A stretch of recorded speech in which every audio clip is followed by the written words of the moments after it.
Урматтуу айымдар, керме саймансай бүтүм. Мынакей. Ушинтип мен гейстен кездеме жазап, маргеланский шелк менен мериносду коюп жүндү сүрөт. Урматтуу айымдар, керме саймансай бүтүм. Мынакей.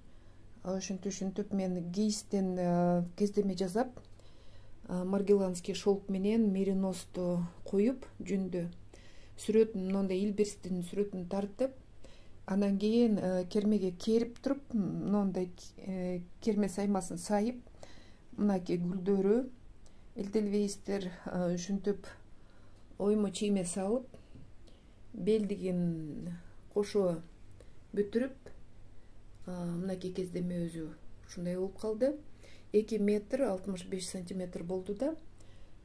Ошол эми керме сайма бүтүп, эми